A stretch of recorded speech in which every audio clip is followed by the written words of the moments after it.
We all said that Labour would learn the wrong lessons from the Gorton and Denton by-election, and of course they have, despite losing votes to their left, with national polls putting them either third or fourth place. Labour still think their right-wing strategy will pay off.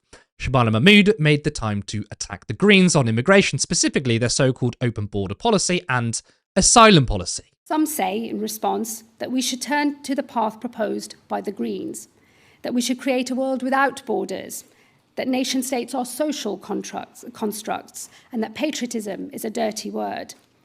To some, these might seem like harmless student politics, but the danger and the possible damage is real. A party leader who seeks the highest office in the land should not be on the beaches of France helping migrants onto small boats, encouraging them to make a perilous crossing. And what he did personally, his policies would do many times over, creating further incentives to come to this country illegally and increasing the already vast burden placed on taxpayers in this country.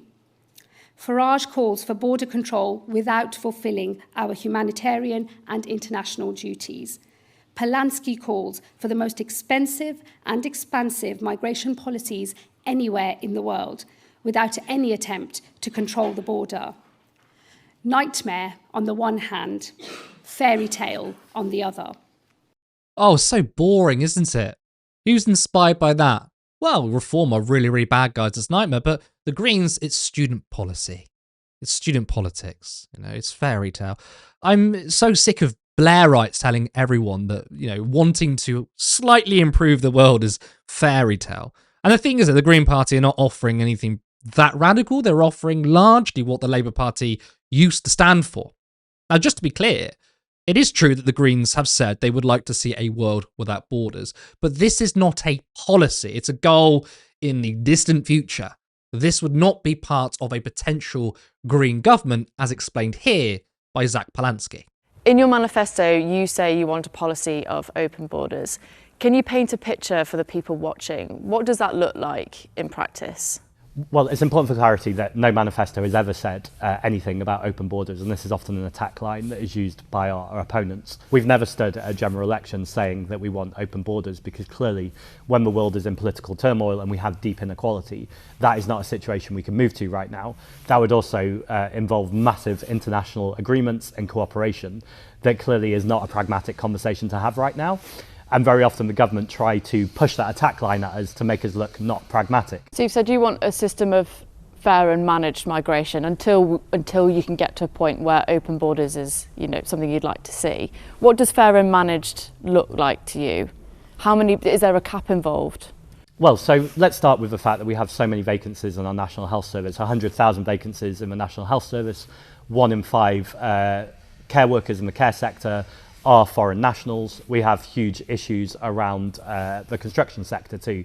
And we've also talked about the lack of council homes. So we need people to build these homes. Now, of course, that is both British workers, and we should be training British workers, but we should recognise the contribution that migrants and people who come over here make. And you can do both of those things at the same time. Those aren't opposing conversations. It's ultimately about making sure we're protecting workers' rights, that we're giving people a decent living wage.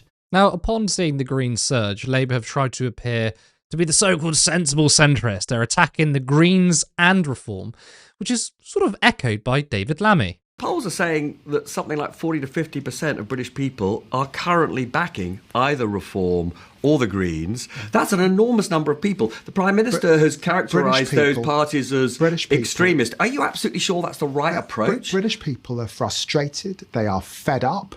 They have been fed up since 2008. But are they extremists? Had 14 years of experiment. If they're backing those parties? We have been in government for 18 months. And yes, it's hard. It's tough. And I would say the conditions are tougher than when I was last in government as a minister in this department under Tony Blair. Of course it's tough. And people are demonstrating that. In the end, we are 3 years and more away from the next general election, most likely. True, but we've never seen a fragmentation of the vote like this, ever.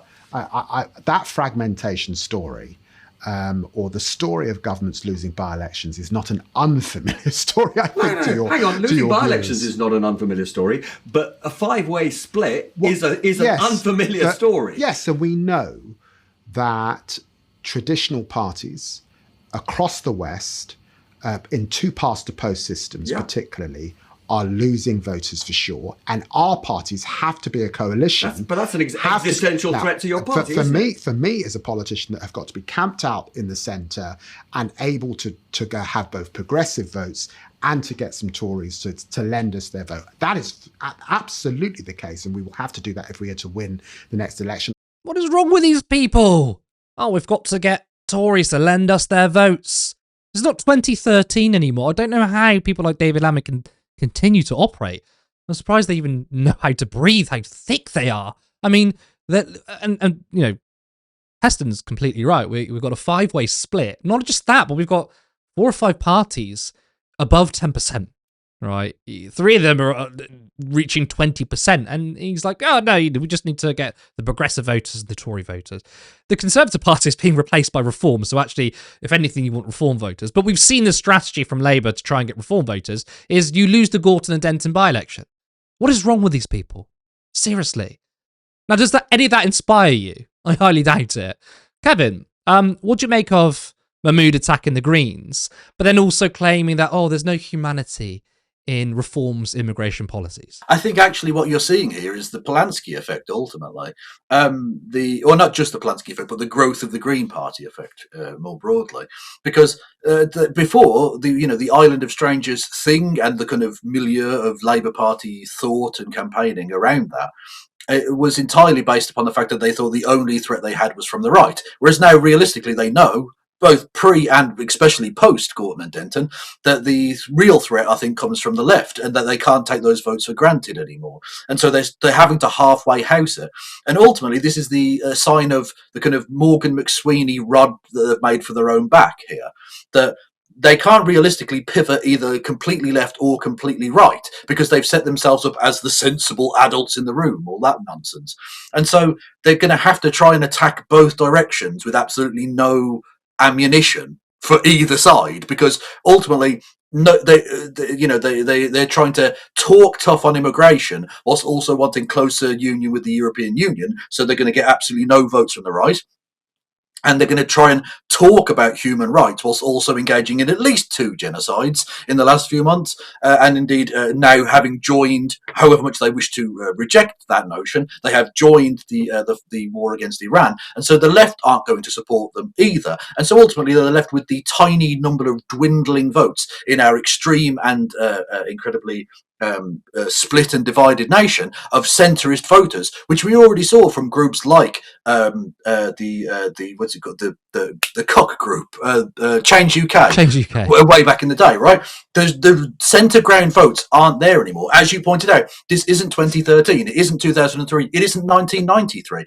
This is a completely different paradigm, which in many respects it sort of reminds me of historically how governments are always prepared to fight the last war and not the current one, because they're stuck in the mindset that they were sort of raised and grew up in, right? And I think we're having a similar issue here. You've got a cabinet of Blairites, some of whom, like Lammy and Miliband and all the rest of it, were literally ministers under Blair. And so they came up through the ranks thinking of, you have to chase the centre ground. And that's just not the world we live in anymore. They're completely incapable both of governance, basic competent governance, not being corrupt, evil so-and-sos, and ultimately from taking on the actual extremism that they're seeing rise. In fact, they're enabling that, because the kind of policies they're introducing, the likes of Shabana Mahmood as Home Secretary are introducing in regards to immigration, are exactly the kind of thing that Nigel Farage wants to do. They are giving the tools to a potential future reform government to do fascism without them even having to pass their own enabling bill, as previous iterations of the fascist menace used to have to do. They're literally building the panopticon. She literally used that word that Nigel Farage will be able to use against all of us. And it's absolutely tragic. But what I do have to say is that whoever she loses to, I, as a proud Brummie and indeed a basically decent human being, am very, very happy that Shabana Mahmood is going to lose her seat in Birmingham Ladywood in the next general election. You can say it for most of the Labour Party MPs. This is my favourite thing to say on Twitter now, because it's like, I look forward to see you losing your seat, because just sheer probability, I'm going to be right. I mean, I don't know how many are going to hang on to the seat. What I found really interesting, though, in that speech was from Shabana Mahmood, was obviously attacking Zach Polanski, so-called fairy tale stuff.